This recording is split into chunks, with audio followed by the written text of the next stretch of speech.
Olá,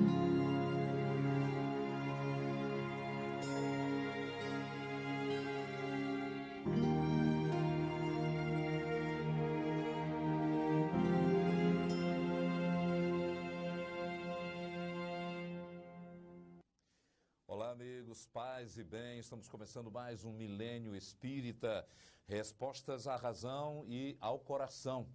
Nosso convidado de hoje é membro do IPCE, que é o Instituto de Pesquisas em Ciência Espírita. E o tema do programa desta feita é pesquisa científica sobre a vida após a morte. Eduardo Lima, seja bem-vindo ao nosso programa. Muito obrigado pela sua aquiescência.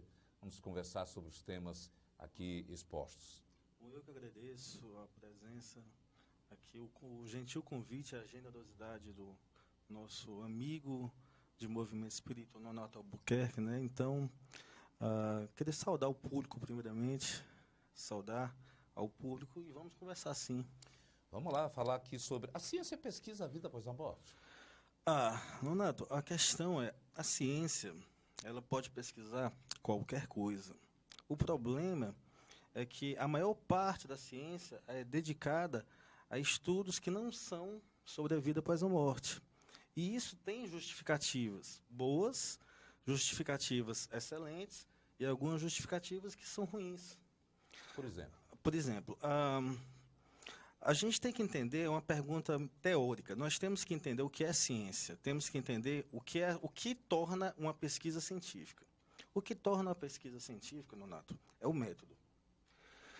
Então, de 300 anos para cá, a ciência ela conseguiu padrões metódicos, padrões metodológicos, que elas conseguem resolver problemas, conseguem repetir em laboratório. Então, o cientista, ele estabelece aquilo que alguns teóricos chamam de paradigma. E o que é que determina esse paradigma? Quais são os valores? São valores econômicos, são valores urgentes e são valores que já são cristalizados, valores que são tradicionais. Estão intrínsecos até à cultura do povo. Exatamente, cultura do povo. Então, quando nós vamos estudar alguma coisa fora deste paradigma, Nonato, há uma imensa resistência.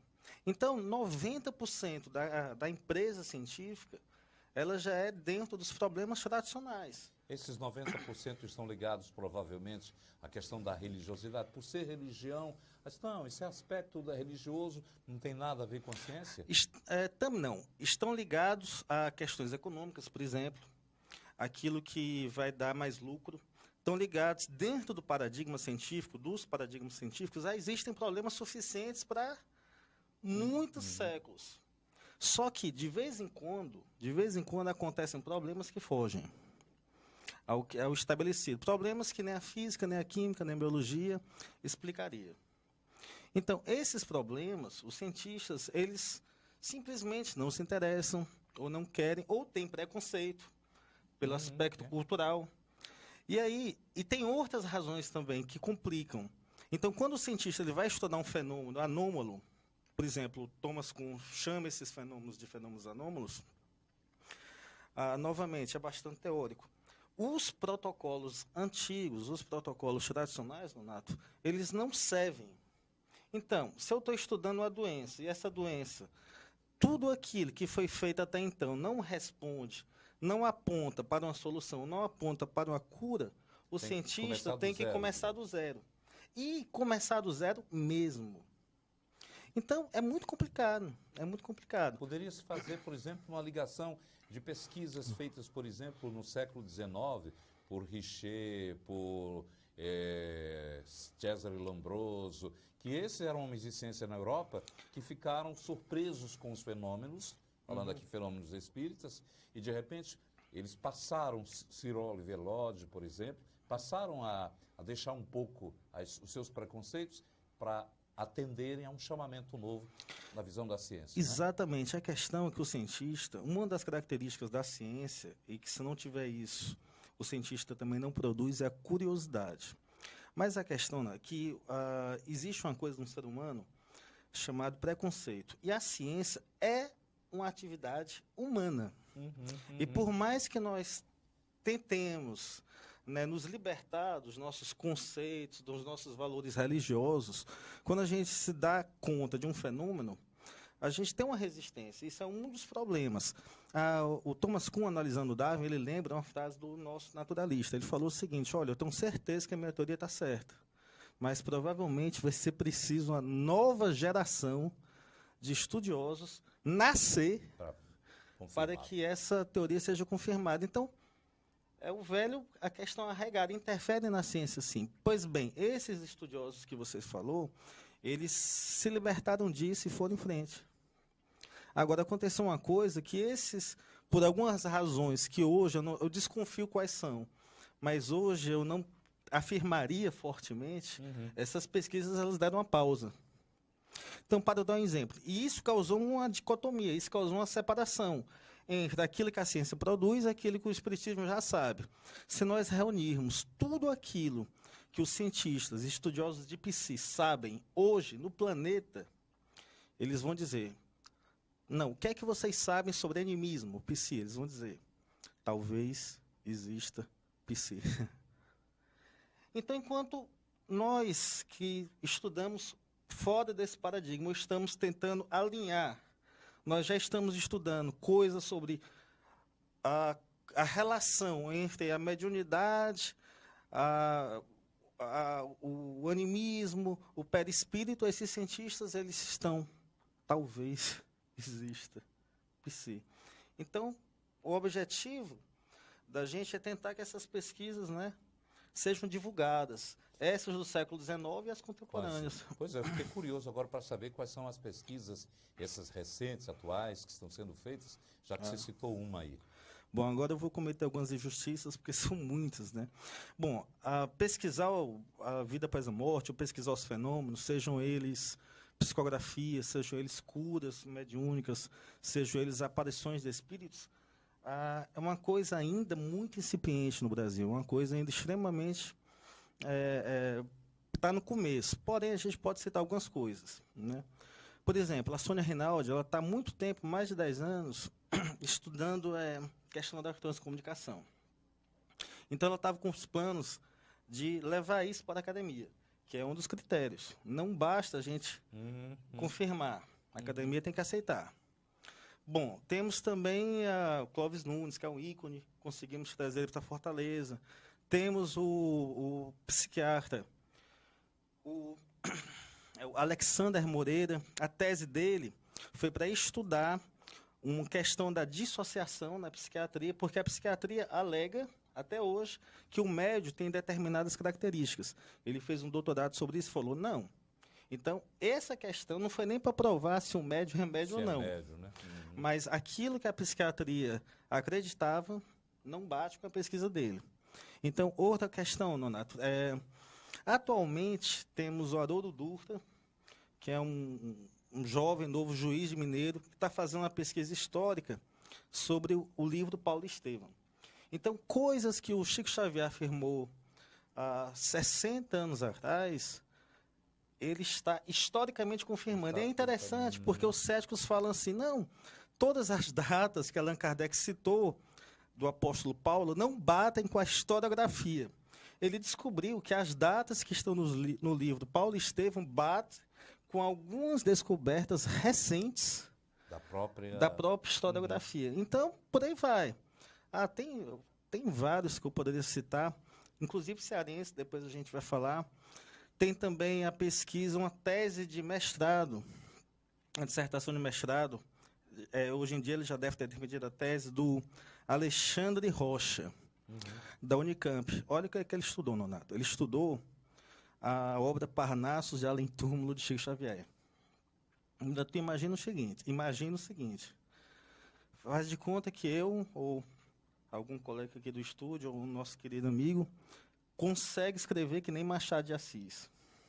Você lê uns 2 livros de Machado de Assis e consegue escrever. Aí você lê um livro de Olavo Bilac, consegue imitar a poesia dele, a literatura. Pode ser um pastiche. Aí você lê mais um livro de Humberto de Campos, consegue ler, agora multiplica isso por 56.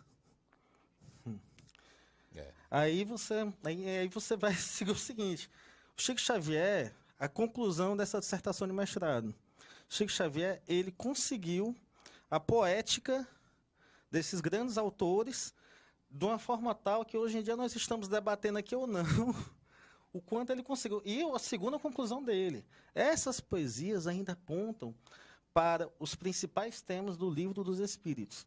Então, eu pergunto a algum público presente, isso é possível que um ser humano consiga imitar o estilo literário poético de 56 autores? Pode até ser possível, mas tem uma explicação melhor em termos de teoria do conhecimento, uma explicação mais equilibrada, mais científica? Somente talvez o preconceito é que possa criar essa resistência em reconhecer. Você falou aí a questão da ciência.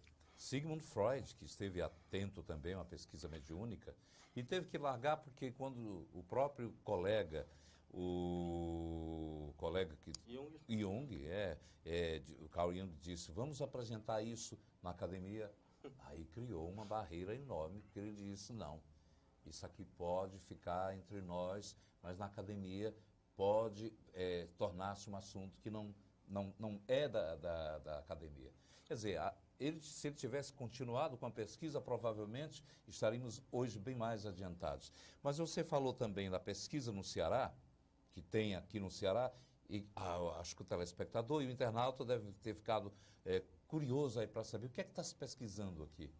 Aqui no Ceará. Olha, aqui no Ceará nós temos algumas... na UFC, na Universidade Federal do Ceará, tem uma disciplina chamada Ciência e Espiritualidade. E essa disciplina, existe um mestrado, existe um doutorado nessa linha de pesquisa. Então, assim, lá já foram apresentadas algumas teses de doutorado, como, por exemplo, da doutora Eliane, que é da AME, que buscou estudar a questão, como é que fica as teorias de Kardec, como é que fica a doutrina espírita na atualidade. Temos, atualmente, o Césio, lá do GEP, está fazendo o mestrado dele nessa área de doutrina espírita, estudando como é que está a questão do trabalhador espírita dentro do centro espírita. Né? É uma pesquisa científica, histórica, que o nosso querido Luciano Klein faz há mais de uma década, conseguiu descobrir que aqui no Ceará, vou falar depois, ele falou lá no simpósio, né? Pode revelar. Ele falou lá no simpósio que aqui no Ceará, antes de Kardec, alguns cearenses já estavam pesquisando as mesas girantes. Depois ele vai falar com mais propriedade, que eu não quero estragar a surpresa, as pesquisas dele aqui. Enfim. Um historiador como o Luciano Klein, que é nosso convidado, vou até provocá-lo. Ei, Luciano, você que assiste o nosso programa, está na hora de sentar também aqui, para vir revelar, fazer essas revelações que são de interesse internacional até já. Aqui o Eduardo está falando que antes de Kardec já se tinha pesquisa de fenômenos mediúnicos aqui. Então, eu estou cobrando aqui do Luciano. Aqui no Ceará temos o Maurício Mendonça, que é lá do PSEC, ele durante mais de 15 anos, ele pesquisou o tema da regressão de memória, que é um tema polêmico, inclusive no movimento espírita, fez pesquisa, escreveu, publicou. Então, é aquela questão, tudo isso que a gente está falando no Brasil, falei pouca coisa ainda, infelizmente é pouco. Quantas teses de doutorado, quantas dissertações de mestrado a obra de Chico Xavier mereceria? Então, saindo desse terreno da pesquisa em torno das comunicações, e uma pergunta que desde o início do programa o telespectador deve estar interessado, afinal de contas, a ciência já comprova a vida após a morte? A ciência que falamos não é a ciência espírita, a ciência convencional. Agora é o seguinte, eu vou falar por mim, eu acho lá no IPC é mais ou menos consenso que eu vou falar. Bom, o que acontece é o seguinte, novamente uma pergunta muito teórica, a gente tem que entender o que é ciência. A ciência é um processo lento, e tem que ser, porque se não for lento, não é ciência. Ciência é um processo lento, é um processo prudente, e o teórico meu predileto é o Thomas Kuhn. E para o Thomas Kuhn, o paradigma ser quebrado, Nonato, é uma coisa complicadíssima, porque não é uma pesquisa, um pesquisador. Que vai afirmar uma realidade. São várias pesquisas em várias áreas que, unidas, as conclusões dessas pesquisas vão apontar uma nova realidade, substituindo o paradigma anterior. Então, por exemplo, para Eu vou responder a tua pergunta. Mas para se afirmar que a vida após a morte cientificamente está comprovada, seria preciso que as pesquisas de EQM fossem suficientemente, de uma quantidade tal, e aceitas pela academia. Seria preciso que as pesquisas sobre mediunidade já estivessem uma quantidade também suficientemente, inclusive quando eu digo aceitas, não é em quantidade. Repito, método, qualidade. Um cientista falar, isso foi feito através de uma metodologia científica. Então, pesquisa sobre EQM, pesquisa sobre lembranças espontâneas de reencarnações. Deixa eu falar aqui para o telespectador que experiência de quase morte, essa sigla que ele falou aí, que muitas vezes não tem o hábito de conhecer. Mas eu ainda vou... Eu vou responder a tua pergunta, então. Eu insisti, cadê minha resposta? Porque é o seguinte, na minha opinião, eu diria que nós temos indícios suficientes para que a vida após a morte possa ser considerada enquanto evidência. Kardec, então, ele fez pesquisa científica? Olha, só perguntas fáceis, né? É o seguinte... você está perguntando a mesma coisa, o seguinte, um pesquisador de 1857, século retrasado, 19, você está perguntando o seguinte, Kardec pode ser atual? Kardec fez pesquisa científica? Eu estudei um teórico brasileiro, epistemólogo, físico, Silvio Chibene, que ele é muito bom em filosofia da ciência, e ele estudou Kardec, ele acredita que Kardec fez pesquisa científica. E eu estou convencido que aquilo que Kardec fez merece, sim, ser chamado de pesquisa científica. Porque ele adotou um método científico. Adotou um método, e diria mais, eu concluí que o método de Kardec estava muito à frente de seu tempo. E segundo, Kardec, porque falar de Kardec é um programa todo, vários. Então, Kardec, ele não só estava à frente, ele estava à frente de seu tempo, Nonato, porque ele percebeu por várias razões, a necessidade de criar novos protocolos, novos métodos. Ele utilizou o que tinha de melhor na época em termos de todas as ferramentas que a ciência podia utilizar. Crítica textual, uma hermenêutica bem feita, trabalhar com a fonte, avaliar. Então, aquilo que a ciência... Tradução, Kardec utilizou o que tinha de melhor em termos de traduções, quando ele ia escrever. O que é que tem de melhor hoje em termos de tradução da Bíblia? Então, fora isso, ele percebeu genialmente, de forma brilhante, ele percebeu que aquilo que a ciência da época dava para ele utilizou, mas ainda percebeu as limitações. E foi além. Então, ele fez tudo aquilo que um cientista deve fazer quando está diante de um fenômeno anômalo, de um fenômeno novo. Essas pesquisas de Kardec, você poderia classificar como elas são atuais ainda? São muito atuais. Porque, dando exemplo, um cientista, quando ele está diante de um fenômeno, que os métodos tradicionais da química, da física, da biologia, da psicologia, que na época dele ainda nem, não respondem, o que é que um cientista tem que fazer? Criar novos métodos. Kardec, duas coisas. Tanto ele criou novos métodos que deram conta das demandas teórico-metodológicas que ele tinha, como ele também utilizou o que havia de melhor cientificamente na época dele. Observar, testar, um forte apelo à razão. A ciência tem que ter tem que ser racional. Então, ele conseguiu criar uma metodologia tal, uma abordagem tal, através de várias perspectivas teórico-metodológicas, que quando você estuda Kardec e compreende o quão bem feito ele fez, e quando você estuda Kardec e compreende o quão bem feito ele fez o trabalho dele, diante da necessidade de se criar novos métodos, eu acho que é possível sim afirmar que Kardec é atual. Interessante que dessa trilogia, dessa tríade da doutrina de ciência, religião e filosofia, Kardec começou pela ciência. Depois é que vem a religião. Mas é que está a compreensão do que é ciência, Nonato. A pós-modernidade, através de argumentos sofisticados, tenta nos convencer, conseguiu convencer a maioria que o mundo não está evoluindo. Mas as coisas estão evoluindo. Por mais que essa bagunça. Tem um livro dos Espíritos, tem uma metáfora, né? Allan Kardec, ele raramente ele aceitava uma resposta dos Espíritos de forma passiva. Ele questionava e, às vezes, ele passava 4, 5 perguntas questionando até esgotar. Teve casos que o Espírito falou, olha, isso você não vai entender, como é o caso da pergunta número 1, né? Lá, mas, enfim, a questão da... Cita aqui, para orientação e ilustração, a pergunta número 1 do livro dos Espíritos. O que é Deus, né? O que é Deus? Aí, o que é Deus? Inteligência suprema de todas as coisas. Não estou satisfeito, não. Fale mais. Olha, se eu disser que Deus é extremamente bondoso, caridoso, perdoa sempre, é bom, olha, para os seus padrões humanos, é bom. Não, mas eu não estou satisfeito. Fale mais. Lá pela pergunta número 5, 6, não vai ser nesse seu planetinha aí pequenininho que tu vai querer entender. E era Allan Kardec, né? Então, com relação à evolução da ciência. Então, a ciência, essa questão da ciência e religião, porque também não existe consenso sobre o que seja ciência. Alguns teóricos são mais rigorosos.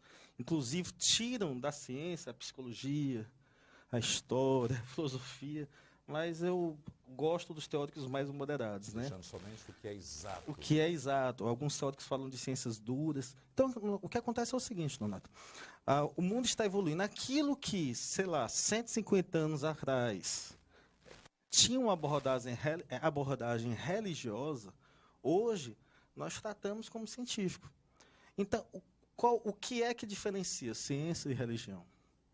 Essa eu vou deixar para o público pensar. Nós estamos com o Eduardo Lima, que ele é membro do IPCE, que é o Instituto de Pesquisas em Ciência Espírita, e aqui eu coloco já a questão seguinte, que é o que vem a ser o IPCE, quais os objetivos, o que é que ele está fundamentando nesse momento? O IPCE é um Instituto de Pesquisa em Ciências Espíritas que foi fundado um pouco mais de 10 anos atrás. Então, Instituto de Pesquisa em Ciências Espíritas, né? Então, o objetivo do IPCE. O IPCE, ele busca suprir uma carência que nós encontramos tanto no meio acadêmico como na comunidade espírita, que é divulgar, objetivo 1, divulgar o que existe de pesquisas que mereça ser chamado de científica. Porque nós temos livros espíritas que nós sabemos que são verdadeiros, mas que a comunidade científica não aceita enquanto científica. Nós temos livros espíritas que a comunidade científica, se lesse, já aceitaria. Esse livro aqui, posso não concordar com as conclusões. Porém, esse livro foi feito de forma acadêmica, científica. Então, nosso objetivo é divulgar para a comunidade acadêmica que existem livros que merecem ser chamados de científicos. E sem preconceito. Se o livro foi escrito pelo um bandista, isso não importa. O livro, a metodologia. E divulgar para a doutrina espírita, por sua vez, aquilo que a ciência tem, que já confirma ou não alguns princípios que Kardec lá, 1857, começou a estabelecer. Então, divulgar, dar a nossa pequena contribuição, trazer para Fortaleza essas pesquisas, tentar trazer as pessoas que estão trabalhando atualmente. Esse grupo se reúne frequentemente? Esse grupo ele é cada vez mais virtual e funciona assim. Então funciona 24 Funciona assim. Olha, a internet é um instrumento fantástico. Nós fazemos reuniões de forma virtual, trocamos e-mails e de vez em quando a gente se encontra uma vez por mês, uma vez a cada. Vai ter um congresso. Para matar as saudades da convivência. Ver como é que nós estamos pessoalmente. Nós estamos tão ligados à internet que muitas vezes, para matar as saudades da convivência, a gente precisa se encontrar de qualquer jeito. Nós vamos agora nós vamos ter uma sede. Foi nos oferecido uma sede ali próximo ao Shopping Parangaba, nós estamos vendo isso, né? Precisamos de uma sede, enfim, e temos uns planos, aí depois a gente fala. Quem sabe colocar um museu com exposição desses trabalhos, né? E que possam realmente, os centros também, possam convidar aos integrantes para que eles possam dizer o que de atual existe na pesquisa. O próximo simpósio da gente vai ser daqui a 11 meses, né? Nós pretendemos fazer anual. Então, nesses 11 meses, nós estamos tentando divulgar, formar um público, divulgar as experiências, né? Divulgar teses de doutorado, e nós temos instrumentos, né, na internet, nós temos, né, o Facebook do IPCE, nós temos o Google. Não, IPCE, né, IPCE.1. Instituto de Pesquisa em Ciências Espíritas. Pronto. Sem curto, IPCE. Coloca no Google, você chega lá. Outra coisa, para encerrar aqui, nosso tema pesquisa científica sobre a vida após a morte, o que é que pode significar para a humanidade essa pesquisa? Eu acho que é a pergunta que é importante saber, porque muitas vezes a pessoa diz, estão pesquisando para quê?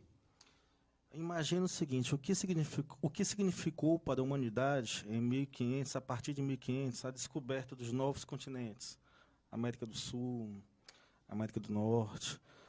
Agora imagina quando um cientista fala, olha, a reencarnação, a maior parte da comunidade acadêmica está afirmando que cientificamente a reencarnação está comprovada. As implicações éticas. Pô, se existe reencarnação, o que é que eu vou fazer da minha vida? Então, as implicações da medicina. Se um médico sabe que existe vida após a morte, eu não tenho que tratar essa matéria grosseira.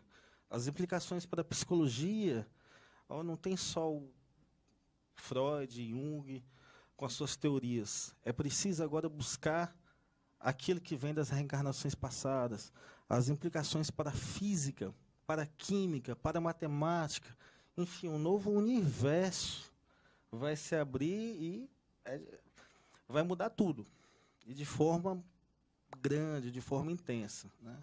Ok, que bom essa expectativa, que seja de todos nós, para que o mundo melhore cada vez mais.